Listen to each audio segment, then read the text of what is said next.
Question है, इसको ध्यान से पढ़ते हैं। What length of tarpaulin 3 metre wide will be required to make conical tent of height 8 metre and base radius 6 metre. देखो टर्पोलिन क्या होता है, टर्पोलिन एक मटेरियल होता है जिससे हम टेंट या शीट बनाते हैं। एक प्रकार से शीट ही होती है पॉलिथीन की, जिससे हमको टेंट बनाना होता है।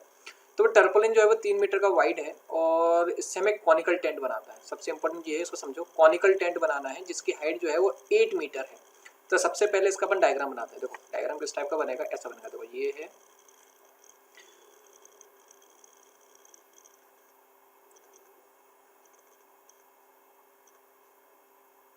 ऑलराइट।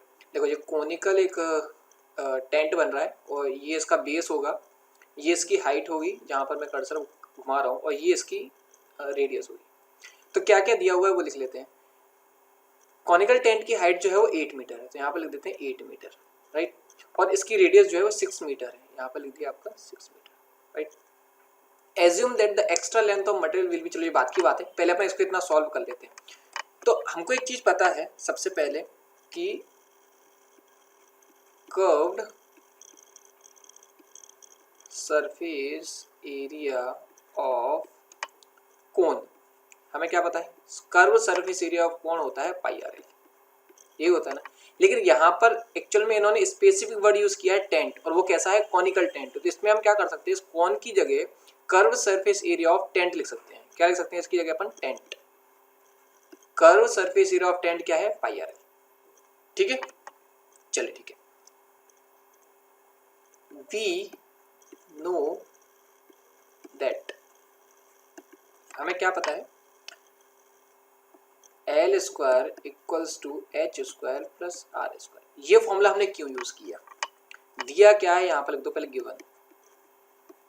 गिवन क्या है, रेडियस दी है 6 मीटर, हाइट दी है 8 मीटर, दो चीज दी है। लेकिन हमारे पास एल नहीं है। देखो इस फॉर्मूले में क्या क्या चाहिए, इसको आर चाहिए, एल चाहिए। तो आर तो हमारे पास है, लेकिन इन्होंने एच दिया है, एल नहीं दिया है। तो एल निकालने के लिए हमको ये वाला फॉर्मूला यूज करना पड़ेगा। ये क्या है, ये पूरा ट्राइंगल बन रहा है जिसमें एच यहाँ दी हुई है, आर यहाँ दी हुई है। हमको स्लैंट हाइट निकालनी है। स्लैंट हाइट क्या होती है, ये, this is the slant height, right. चलो इसमें वैल्यू पुट कर दो, L square equals to H की वैल्यू कितनी, 8, 8 8 जा 64, 8 स्क्वायर, आर की वैल्यू 6 का square, okay. L square equals to 64 plus 36, ये कितना हो जाएगा 100। एल स्क्वायर इक्वल्स टू कितना हो गया आपका 100। तो एल की वैल्यू कितनी हो जाएगी, under root 100 metre square. L की वैल्यू कितनी हो जाएगी 10 मीटर, स्क्वायर नहीं होगा, मीटर। अब पहली साइड पे जा, देखो यहाँ पर क्या क्या निकाल लिया हमने, एल निकाल लिया जो हमको चाहिए था, आर ऑलरेडी दिया ही हुआ था, ठीक है। सीधा फॉर्मूले वैल्यू पुट कर दो कि कर्व, यहाँ पे लिखो, curved surface area of tent equals to pi R L. Pi की वैल्यू देखो ऑलरेडी इसमें दी हुई है, देखो यहाँ पर है ना, तो हमको 22/7 नहीं रखनी है। तो यहाँ पर लिख दो 3.14 इंटू आर की वैल्यू कितनी दी थी, आर की वैल्यू कितनी दी थी 6, राइट। आर की वैल्यू दी है 6, एल की वैल्यू निकाल ली हमने 10। तब इसको अपन को करना है सॉल्व। तो इसको तुम पूरा सॉल्व करोगे तो इसकी जो वैल्यू आएगी वो इतनी आएगी 188.4 मीटर स्क्वायर, क्योंकि यहाँ पर एरिया सरफेस एरिया निकालना है, तो यहाँ पर क्या लगेगा, मीटर स्क्वायर लगेगा। तो एक चीज अपनी खत्म हो गई, ठीक है। अब आगे क्या लिखा है कि निकालना क्या है क्वेश्चन में, क्वेश्चन ध्यान से पढ़ो। What length of a tarpaulin 3 metre wide will be required to make conical tent of height 8 metre and base radius 6 metre, right. तो एक चीज अपनी खत्म हो गई। अब तुम एक बार ध्यान से इस कंसेप्ट को समझना जो मैं समझाना चाह रहा हूं। क्या जितनी टर्पोलिन हमको दी हुई है उतनी हमको यूज करनी है टेंट को बनाने में। तो क्या हम ऐसा कह सकते हैं कि द एरिया ऑफ टर्पोलिन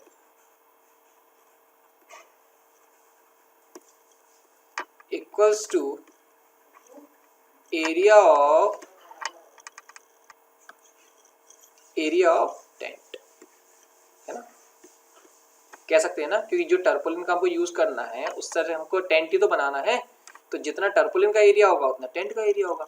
अब टर्पोलिन क्या होती है, इस टाइप की होती है शीट जो अपन मार्केट से लाते हैं, वो कहीं ना कहीं रेक्टेंगल उसमें ही मिलती है ना इस टाइप से, तो उसमें हमारे पास लेंथ होती है और हमारे पास क्या होती है, ब्रेथ होती है। तो टर्पोलिन का जो एरिया होगा वो इस टाइप का होगा, तो यही इसका एरिया हो जाएगा। ठीक है, तो हमारे पास देखो यहाँ पर क्या दिया है, what length of tarpaulin 3 metre wide, तो ये क्या दिया हुआ है, ये ब्रेथ दिया हुआ है, तो L into 3 equals to area of tent. ठीक है, तो लेंथ निकाल दो equals to area of tent upon 3। इतनी बात क्लियर हुई कि नहीं हुई, है ना। तो L इक्वल्स टू एरिया अपन ऑलरेडी निकाल चुके हैं 188.4 अपॉन 3, इसके से इसको काट दो तो इसकी जो वैल्यू आएगी वो कितनी आएगी, 62.8। तो L की वैल्यू आ गई 62.8 मीटर। अब देखो ध्यान से समझो एक चीज को, हमने इतनी सारी मशक्कत क्यों करी, एरिया ऑफ टेंट हमको निकालना था। जब तक हम एरिया ऑफ टेंट नहीं निकालते हमको ये वैल्यू नहीं मिलती, जब तक ये वैल्यू नहीं मिलती तब तक हम इसकी लेंथ नहीं निकाल पाते। बात क्लियर हुई ना। इसलिए हमने जो पूरी इस स्लाइड में फिर इसमें यहाँ पर यहाँ तक जो अपने एरिया निकाला था उसको यहाँ पर हमने उसका यूज किया और इसको लेंथ निकाल दी। एक चीज खत्म हो गई जो इसने पूछी थी। सेकंड में क्या पूछा है, assume that the extra length of material that will be required for stitching margins and wastage in cutting is approximately 20 centimetre, है ना। तो हमको निकालना क्या है कि देखो अब उन्होंने क्या किया, अगली स्लाइड में समझाता हूँ। जैसे ये टर्पोलिन है, ध्यान समझना, देखो ये टर्पोलिन है, तो टर्पोलिन की लेंथ ब्रेथ तो हमने निकाल ली भाई, कि लेंथ जो है यहाँ से यहाँ तक की वो 62.8 मीटर है, 62.8 मीटर। ठीक है, अब उन्होंने क्वेश्चन में बोला क्या, क्वेश्चन में कहा कि that assume that extra length of material that will be required, extra length of material that will be required for stitching margin and wastage cutting approximate. मतलब उन्होंने क्या किया कि उस टर्पोलिन में थोड़ी सी मार्जिन और दे दी। उन्होंने कहा एक काम करते हैं, हम तुम्हें 20 सेंटीमीटर एक्स्ट्रा मार्जिन दे रहे हैं, मतलब 20 सेंटीमीटर एक्स्ट्रा टर्पोलिन दे रहे हैं, तो टोटल लेंथ कितनी हो जाएगी, मतलब ये पूरा जो टर्पोलिन है इसकी टोटल लेंथ कितनी हो जाएगी। तो ठीक है, कोई दिक्कत ही नहीं है ना। तो इस यहाँ पे लिखो, now given that margin is 20 centimetre, है ना। डायग्राम ये वाला यूज कर लेना, मार्जिन इज 20 सेंटीमीटर। अब निकालना क्या है, टोटल लेंथ। टोटल लेंथ में करना क्या है, जो ऑलरेडी लेंथ हम कैलकुलेट कर चुके हैं, लेंथ कैलकुलेटेड, उसमें ऐड कर दो मार्जिन को, है ना।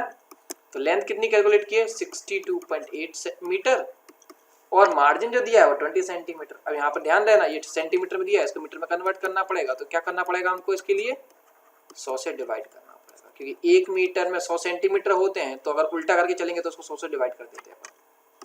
तो इसको ये ना ऐसे कर दो, इसको 1/5 लिख दो, तो ये कितना हो जाएगा, 62.8 प्लस 0.25 से इसको काटोगे ना तो 0.2 मीटर आएगा, है ना।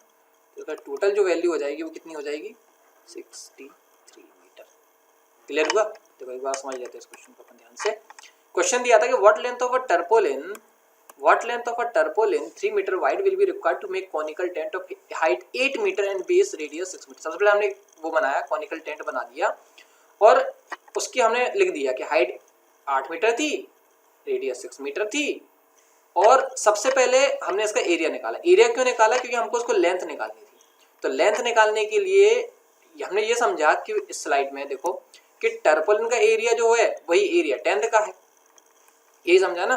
टर्पोलिन का जो एरिया है वही एरिया टेंट का है, इसलिए हमें एरिया ऑफ टेंट निकालने के लिए पहले, हमें टर्पोलिन का लेंथ निकालने के लिए पहले हमें टेंट का एरिया निकालना था, इसलिए हमने सबसे पहले ये एरिया ऑफ टेंट निकाला। अब टेंट का एरिया निकालने के लिए भी हमारे पास आर तो था लेकिन एल तो था ही नहीं, इसलिए हमने पाइथागोरस थ्योरम लगाई, उससे हमने एल निकाल लिया। एल निकालने के बाद फिर हमने इसका ये फॉर्मूले में वैल्यू रख दी, फॉर्मूले में वैल्यू रखी तो हमको ये पूरा एरिया निकल गया। फिर हमने कहा कि जो टर्पोलिन की लेंथ है वही टेंट की लेंथ है, और एल इंटू बी लगा के हमने पूरी इसका एल निकाल लिया, तो एक चीज खत्म हो गया कि हमने इसकी लेंथ निकाल ली थी। उसके बाद उन्होंने क्वेश्चन में सेकंड पार्ट पूछा कि भाई अगर हम मान लेते हैं कि जो टर्पुलिन था उसमें हमने थोड़ा सा मार्जिन दे रखा है, हमने थोड़ा सा ये जो है ये मार्जिन दे रखा है, अब क्या करोगे आप? तो उन्होंने बोला कि भाई टोटल लेंथ बताओ यहाँ से यहाँ तक की, अभी तक याद है आपने यहाँ तक की निकाली है ना, तो यहाँ तक की पूरी लेंथ कितनी होगी? कुछ नहीं करो, इसमें वो लेंथ जोड़ दो। हमने वो ऐड कर दी, लेकिन वो ऐड सेंटीमीटर में दी हुई थी तो उसको हमने मीटर में कन्वर्ट किया और टोटल किया 63 मीटर आ गया। ठीक है, चलो अगला क्वेश्चन डिस्कस करते हैं। अब अगले क्वेश्चन में क्या है, देखो the slant height and base diameter of conical tomb are 25 metre and 14 metre respectively, find the cost of white washing it curved surface at the rate of 2210 per centimetre. देखो आसान क्वेश्चन है, काफी आसान है, पिछले वाले में तो 3-4 ट्रिक लग रही थी, यहाँ तो कुछ भी नहीं लगना है। तो इस क्वेश्चन में क्या करते हैं हम, सबसे पहले बना लेते हैं। देखो स्लैंट हाइट बोला है ना, और डायमीटर भी दिया हुआ है, तो देखो पहले तो बना लो आप क्यूबिकल कॉनिकल एक स्ट्रक्चर बना लो इसका, ये तो देखा कॉनिकल स्ट्रक्चर बना लो इसका, हो गया, थोड़ा सीधा बनाना इसमें आ गया। ठीक है, दिया क्या, स्लैंट हाइट दी है 25, तो स्लैंट हाइट क्या होती है, ये होती है स्लैंट हाइट, ये वाली जो है ना ये स्लैंट हाइट होती है, तो ये दी है तुम्हें 25 मीटर, और डायमीटर मतलब यहाँ से यहाँ तक का पूरा दिया है 14 मीटर, है ना। ठीक है, तो पहले लिखो गिवन क्या दिया हुआ है, स्लैंट हाइट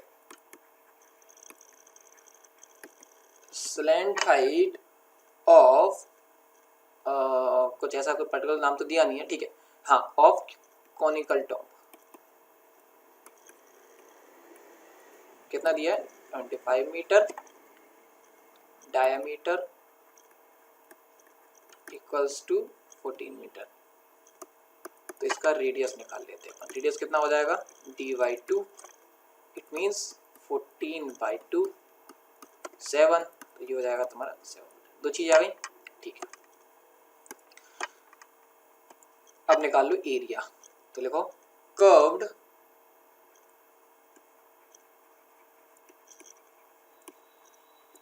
सरफेस एरिया। अच्छा, कर्व सरफेस एरिया क्यों निकाल रहे हैं, क्योंकि इसमें क्या पूछा है लास्ट में कि find the cost of white washing it's curved surface, लिखा है ना यहाँ पर कर्व्ड सरफेस, तो पहले हमें कर्व सरफेस एरिया से निकालना पड़ेगा, तो कर्व सरफेस एरिया वही पाई आर एल है ना, तो पाई की वैल्यू इसमें कुछ दी नहीं है तो 22/7 रखेंगे, जब वैल्यू नहीं दी हो तो याद रखना जो तुम्हारी एक्सरसाइज है ना 13.3, इसकी स्टार्टिंग में पाई की वैल्यू दी हुई है पाई इक्वल्स टू 22/7, अगर नहीं दिया है तो ये रखना है और दिया हुआ है तो 3.14 रखना है।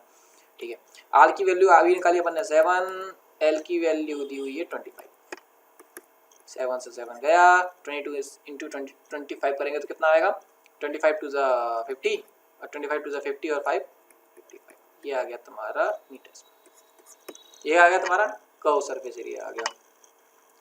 अब find the cost of white washing at curve, ठीक है, हो गया। अगेन गिवन, देखो again given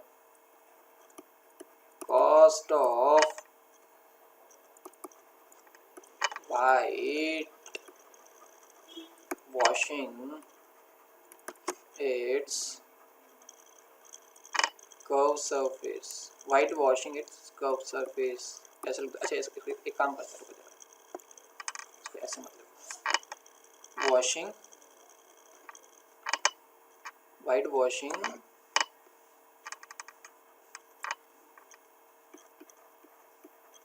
100 metre square area, cost of white washing 100 metre square area, ऐसे लिख दो इसको। ठीक है, कितना दिया हुआ है 210, ये लिखा है, ये लिखा हुआ है। ठीक, तो 100 मीटर स्क्वायर का 210 दिया हुआ है, तो 1 मीटर स्क्वायर का कितना होगा 210/100 है ना। फिर कितने का निकालना है अपन को 550 का, 550 मीटर स्क्वायर का, तो कितना हो जाएगा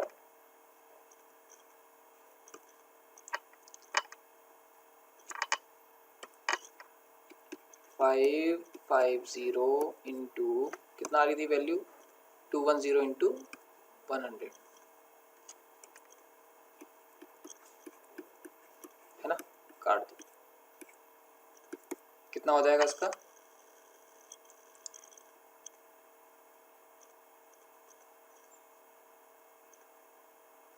1150 इतना आएगा।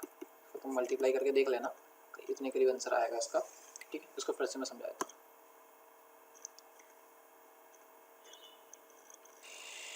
The slant height and base diameter of a conical tomb are 25 metre and 14 metre respectively। तो हमने पहले एक स्ट्रक्चर बना लिया, स्लैंट हाइट की जगह स्लैंट हाइट शो कर दी, डायमीटर या डायमीटर शो कर दिया, बता दिया क्या क्या दिया हुआ है वो सब लिख दिया। यहाँ पर देखो, यहाँ पर देखो, डायमीटर दिया था, फॉर्मूले में आर लगता है तो हमने आर निकाल लिया, जो फॉर्मूला होता है फॉर्मूला लिख दिया, उसमें वैल्यू पुट करके उसकी वैल्यू निकाल ली। कर्व सरफेस एरिया, क्योंकि हमको कर्व सरफेस एरिया निकालनी थी, उसी के बाद हम इसकी वैल्यू निकाल पाएंगे, कितने रुपए हमें लग रहे हैं उसको वाइट वॉश करने में, वो सब लिख दिया।